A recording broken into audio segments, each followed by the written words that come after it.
തദ്ദേശ തെരഞ്ഞെടുപ്പിൽ വെൽഫെയർ പാർട്ടിയുമായി പരസ്യബന്ധം വേണ്ട എന്ന് കോൺഗ്രസും ലീഗും.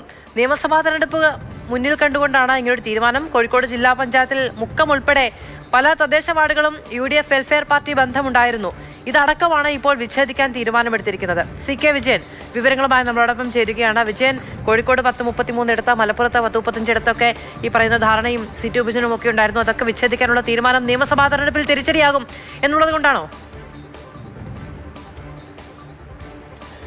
അതുകൂടി മുന്നിൽ കണ്ടാണ് ഇപ്പോൾ ഈ പെട്ടെന്നുള്ളൊരു തീരുമാനം. കാരണം കഴിഞ്ഞ കുറച്ച് നാളായി ഈ മുക്കം നഗരസഭ ഉൾപ്പെടെയുള്ള പ്രദേശങ്ങളിൽ ഈ ഒരു ചർച്ച, അതായത് വെൽഫെയർ പാർട്ടിയുമായിട്ടുള്ള ബന്ധം വേണമോ വേണ്ടയോ എന്ന കാര്യത്തിൽ കോൺഗ്രസിനകത്ത് തന്നെ ശക്തമായ രണ്ട് അഭിപ്രായമുണ്ടായിരുന്നു. അതുകൊണ്ട് അവർ മുന്നിൽ കാണുന്നത് 6 മാസം കഴിഞ്ഞ് നടക്കുന്ന അല്ലെങ്കിൽ അടുത്ത് നടക്കാൻ വേണ്ടി പോകുന്ന നിയമസഭാ തെരഞ്ഞെടുപ്പിൽ ഇത് വലിയ തിരിച്ചടിയാകും എന്നുകൂടി കണ്ടാണ്. അതായത് ഈ വിഷയം CPM അല്ലെങ്കിൽ ഇടതുപക്ഷം വലിയ രീതിയിൽ കോൺഗ്രസിനെതിരെ UDFനെതിരെ ഒരു ക്യാമ്പയിനാക്കി കൊണ്ടുവരും.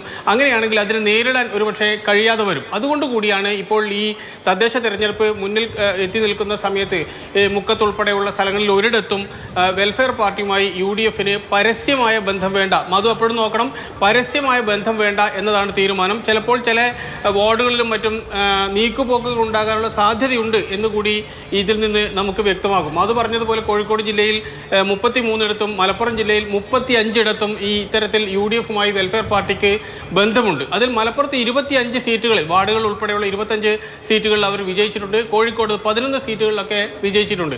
പക്ഷേ ഇത്തരത്തിൽ ഇനി ഒരു ബന്ധവും ഇക്കാര്യമായി പരസ്യമായ ഒരു ബന്ധവും ഈ തദ്ദേശ തെരഞ്ഞെടുപ്പിൽ വെൽഫെയർ പാർട്ടിയുമായി വേണ്ട എന്ന കാര്യത്തിൽ തീരുമാനമായി. അത് കോൺഗ്രസും ലീഗും ചേർന്നെടുത്ത തീരുമാനമാണ്.